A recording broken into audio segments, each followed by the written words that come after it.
At narito na naman ang mainit na balita mula sa mundo ng politika. Isang nakakabahalang isyong sumiklab sa palasyo ng Malacanang. Ang di umano'y labis na pag-aagawa ng mga politiko sa isang napakalaking halaga ng $500 million. Ito'y isang balitang nagdudulot ng takot at kalituhan sa mga mamamayan dahil sa tila walang kaluluwang ambisyon ng ilang mga politiko na magtulungan upang makuha ang pera.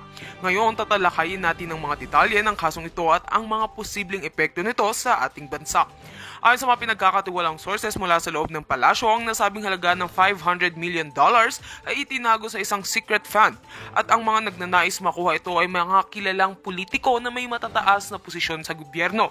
Ngunit hindi lang ang halaga ng pera ang issue, bagkus ang mga aligasyon na may mga opisyal na handang magtaksil at magtulungan sa mga kalaban para lamang makuha ang nasabing pondo. Isang malupit na pagsasabuatan ng iniiwasang mangyari na maaaring magdulot ng pagkakasira sa tiwala ng publiko sa gobyerno. Nagugat ang issue ito mula sa isang sinasagawang proyekto na ang layunin ay pondohan ang mga mahalagang infrastructure ng bansa. Ngunit sa likod ng mga pampublikong deklarasyon, may mga lihim na pakikialaman ang mga politiko na ngayon umaabot na sa mga hindi kanais-nais na alyansa. Ayon sa ilang eksperto, ang mga ganitong uri ng issue ay maaaring magdulot ng malalim na epekto sa integridad ng gobyerno, lalo na sa panahon ng matinding pangangailangan ng bansa. Dahil dito, hindi maiwasang magalit ang ilang sektor ng lipunan na nag-aalala sa posibleng pagsira ng mga politiko sa kanilang pananagutan.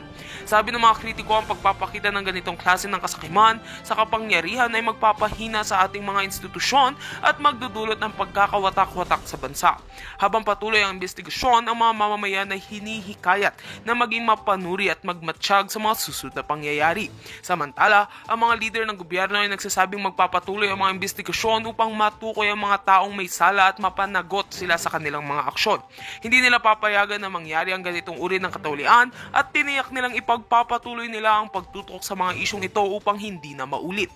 Ang tanong ng mga kababayan ay kung paano ito makakaapekto sa susunod na mga halalan at mga pagbalik ng tiwala ng mga tao sa kanilang pinuno. Ang usaping ito ay patuloy na tinututukan at inaasahang may mga susunod pang revelations na lalabas. At yan nga ang mga balitang ating pagkakatutukan at kung bago ka pa lamang sa aking channel ay huwag kakalimutang mag-like, share and subscribe para updated ka sa aming mga bagong balita dito sa Tatak Pinas.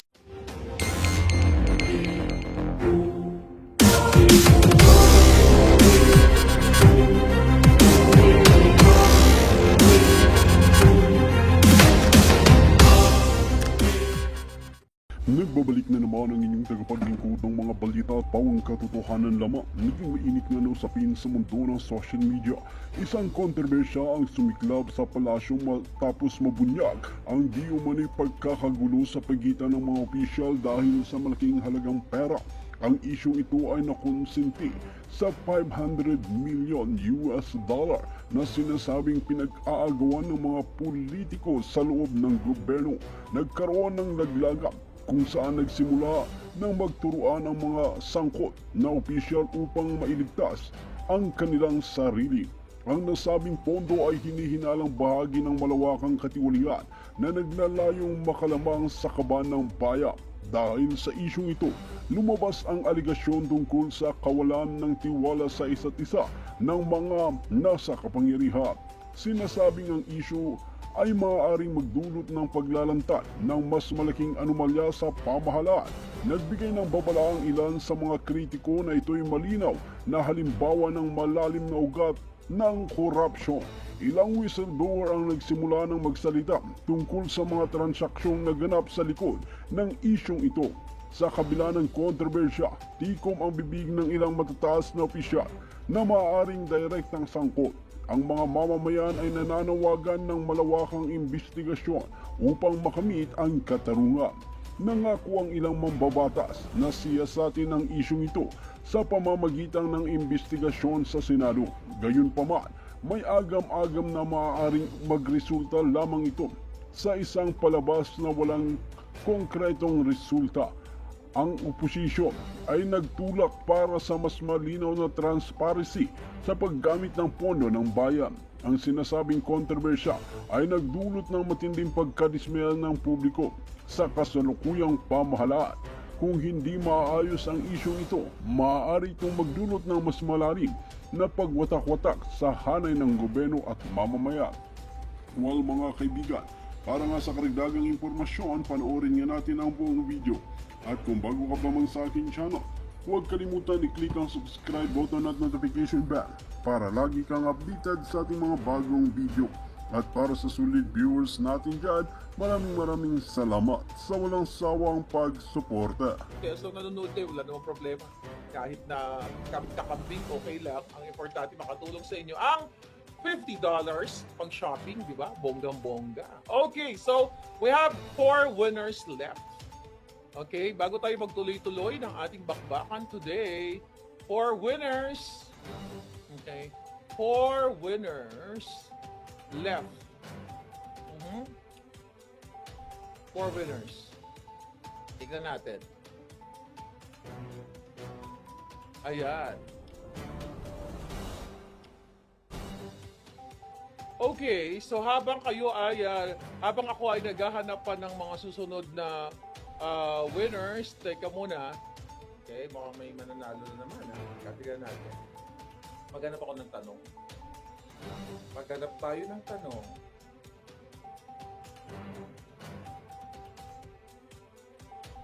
Okay.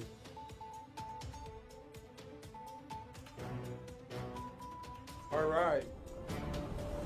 Okay. Hi, Andrew Olivar. Merry Christmas, my baby doll. Okay, next question. Okay, it's about myself. About myself. Okay. Eto, dapat kompleto to, ha? Dapat magaling kayo dahil yung una ko makita dyan, dapat talaga kabog sa banga. Sino-sino ang 4 na tao, ready?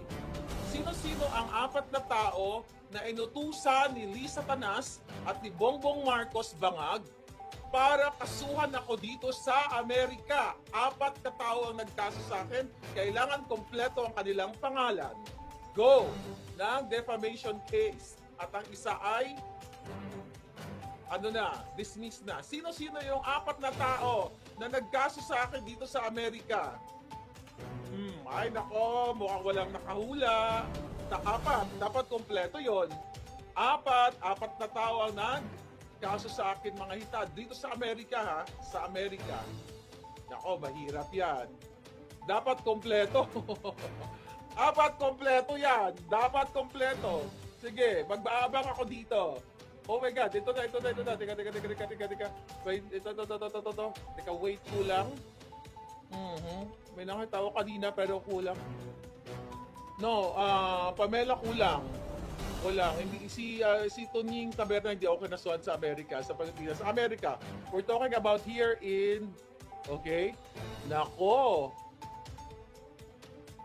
kailangan kompleto yan palaga. Nako, mukhang walang nakahula. Okay? Wala. Okay. Nako, ang hirap ng tanong na yun, ha? Walang nakahula. Grabe. Ayan, yung sinasabi ko sa inyo hindi yun natatandaan. Okay, sige, tignan natin. Wala pa talaga, kulang. Dapat 4 yun. Dapat 4. Okay? Huwag nyo sali si Tunying. Hindi siya kasali. Okay? Sino-sino yung 4 na taong yung nagkaso sa akin na ginutusan ni Lisa Tanas? Wala, kulang. Google nyo. Google nyo, dali, wala pa ito kakahula. Tignan natin. Nilipat ako sa inyo. Sa Maharlika Network. Titignan ko baka may nakahula dito sa Maharlika Network. Maharlika Network, sino yung 4 kataong nagkaso sa akin na inutusan ni Lisa Tanas? Okay, tignan natin dito. Wala. Hindi yan. Tignan natin. Teka lang. Ito. 4 cases yon. Dapat nandoon yung kulang. Walang tsuwa. Hindi tsuwa. Walang tsuwa doon. Binibigyan ko na kayo ng clue. Walang tsuwa. Hindi kayo nakafocus. Alright. Sino yon? Meron na ba? May nakahula na? Meron? Patingin nga. Okay, patingin, meron na daw. Sino dan? Oh! Okay. So, meron na tayong winner. Okay, wait. Ay, flash natin. Gavino Ang. Gavino Ang. So, ang apat na nagkaso sa akin ay okay, ito ta. Ayan, si Gavino Ang. Hindi siya hindi kita nakikita dito sa streamer, pero nakita kita dito sa YouTube. Gavino Ang, mag-email ka sa akin. Ang nagkaso sa akin si si Robles, si Bacudio, si Ko at si Quiñones. Okay? I have to say that. Darling. Okay, picture ako lang to ha. Ayan, may nanalo. Ang galing. Ang galing mo, Gavino Ang. Talagang nakatuto ka sa mga Gavino Ang, ayan. Okay, tignan natin. Ayan, na yun. Alright. So yun, apat na nagkaso sa akin. Again, thank you. Congratulations to you. I-email niyo ako sa lahat ng mga tinawag ko. Gavino Ang, ayan ha, si Robles, ayan, yun na yun. Okay, so nakailan na tayo? Nakailan na, so 3 na lang. Okay, 3 na lang. Yes, dapat kasi kompleto. Alright, next attraction. Okay, exciting ito. Actually, nahihirapan ako magtanong eh. Wala ko hinandang tanong sa inyo. Talagang random lang yung maisip natin. Alright? Maisip natin. So, see, buti na lang may nagmo-monitor doon. Hindi ko kayo nakikita lahat eh. Okay, next question. Okay. Sino? Okay. Ano ang ginawa? About by the way, nakamute ba kayo? By the way, mag-download na kayo ng Sendwave app. Sabihin nyo yung mga mahal sa buhay sa abroad. Okay, anong taon, okay? Hindi, ito na lang. Sino ang naabsuelto sa kasong pagmamanufacture ng pulburon na nahuli noong December 2022, kung di ako nagkakamali, December 2022. Na lagi kong sinasabi dito, sino yon na absuelto sa kaso sa pag-manufacture ng pulburon sa Ayala, Alabang na mayroong 2 bahay na nirentahan doon at siya din ay sangkot sa sangkot sa may nakita na ako. Okay? Alright. May nakita na ako. Nauna siya eh. Sandali lang ha. Ayan. Oh my God. I wish pwede ko kayong panalunin lahat. I love you guys. Ayan. Okay. Ang unang sumagot, di ko pa natapos yung tanong ko, nasagot na niya. Si Beverly Payadon. Yan, Miss Beverly, bonggang-bongga, nanalo ka ng $50. Ayan, mag-email kayo ng mga information nyo andyan sa baba, Maharlika Network at Proton Mail. Yes! Si Saya Roth, sabi ni Beverly Payodon, Mark Anthony Saya Roth. Ayun. Next question, mga palangga. Okay, ito madali lang. Gusto ko sana madali eh. Teka lang. Ito yung mga tanong na ito. Okay. Right. Okay. Anong buwan, okay?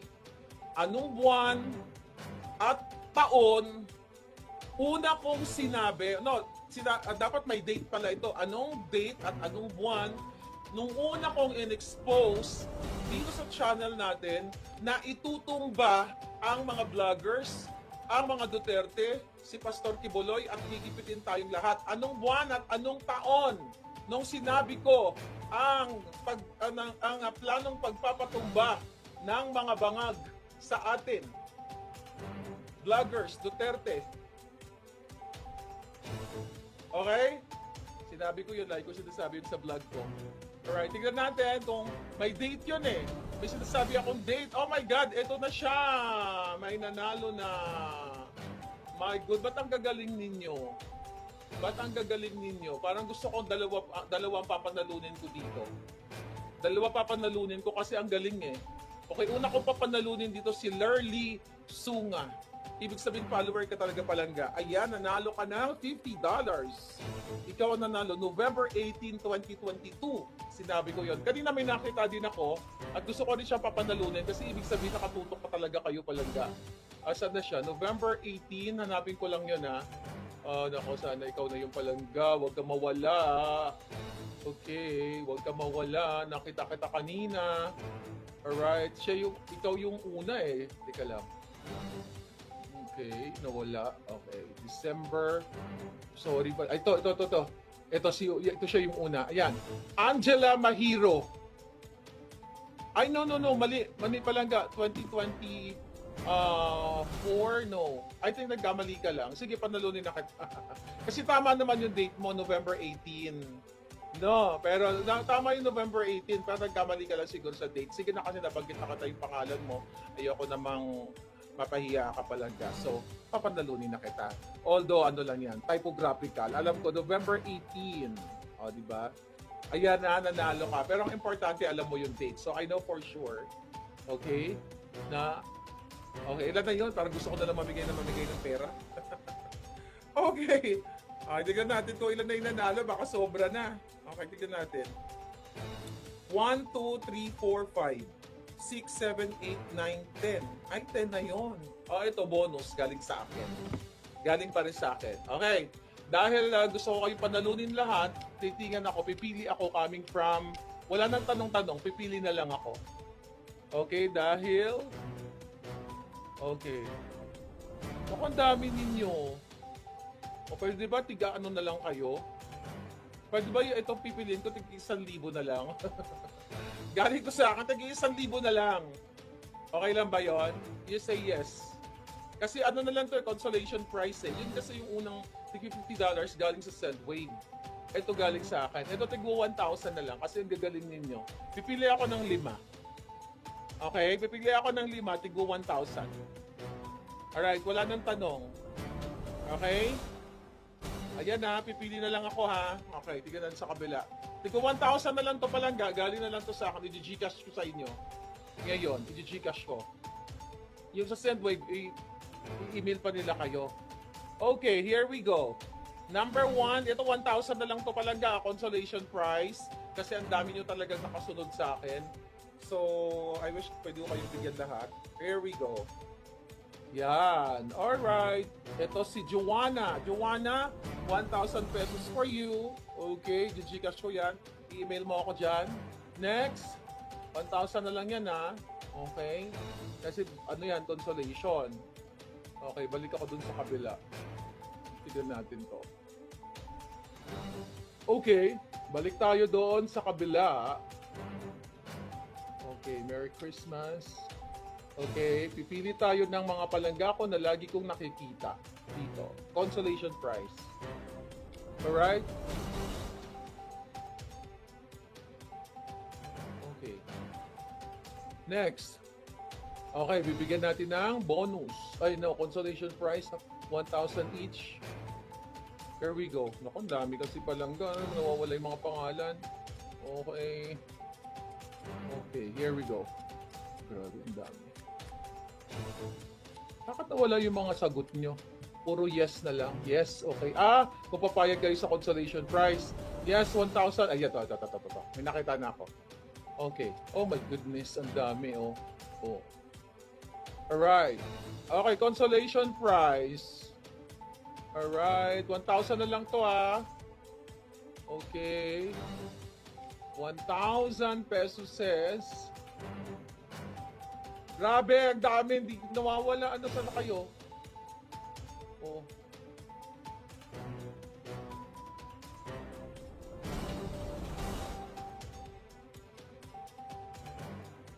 Kasi pag i-click ko na yung mga pangalan ninyo, nawawala. Baka mali ma-click ko eh. Okay. November. Okay, ito. What the hell? Pag i-click ko. Oh, ito na. Pwede ba? Ay. Okay. Here we go. Oh. Next, naka 1,000 na tayo, no? May 4 pa. Nawawala kayo. Kasi mga nakikita ko, yes, yes, yes, tapos wala yung sagot ninyo. Next.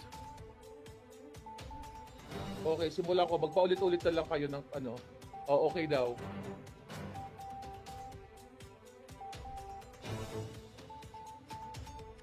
Grabe, ganito pala kadami. Nakakatuwa. Paano ba ito titigilin itong mga comments? Paano ba titigilin? Kasi every time na i-click ko yung pangalan nyo, may mga pumapasok. My goodness. Ito na. Ayun o, tiyo mo. Nawawala eh. Paano ba yan na ano yun? No, wait. Oo, tiyo mo, nawawala. O, ito may nagbe-birthday. O, tiyo mo, nasa na yung nag-birthday? Nawala na. My God.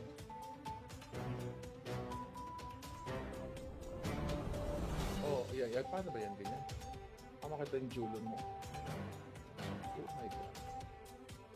Hindi, dito na lang ako sa ano palangga. Ang bilis eh. Ang bilis, dito na lang ako sa YouTube. YouTube muna tayo. Kasi hindi ko mapindot. Ang bilis-bilis, parang makina. O, dito tayo sa YouTube tumingin, ha? Baka dito. Nawawala yung mga pangalan nyo eh. Okay, here we go. Okay, tignan natin kung sino ang bibigyan natin ng ayuda.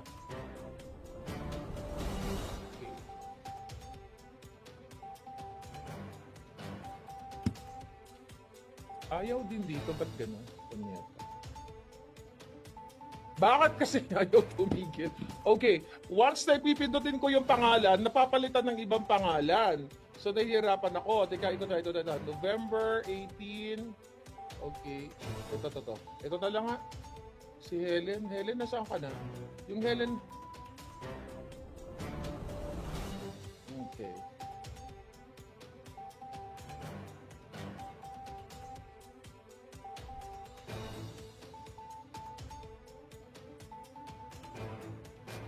Paano ba to i-post? Hindi ko naman yung pwedeng i-post to.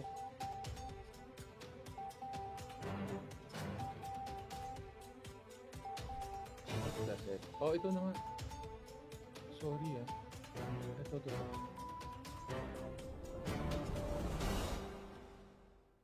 Ito. Ito na.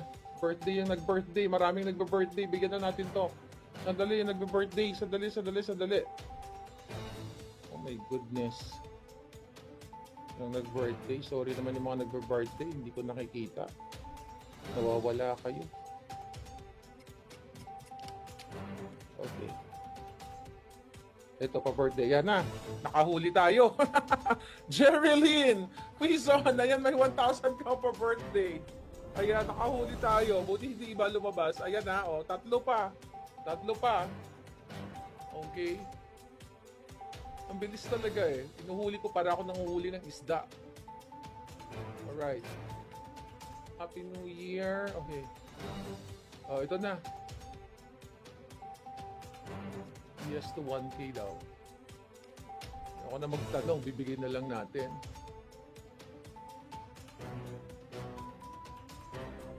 Pa-birthday po. Ayun, yun yung pa-birthday po. Teka, wait. Yeah, I know. Pa-birthday po. Ito na si pa-birthday. Uy! Ang dami pa naman nagbe-birthday. Ayan, Merry Christmas and Happy New Year! Si Lynn. Mimi Lynn. Ayan, si Mimi Lynn. Dapat happy birthday yun, pero tignan mo siya yung lumabas. Pero okay na lang din kasi ikaw naman ang sinuwerte siguro, Mimi Lynn.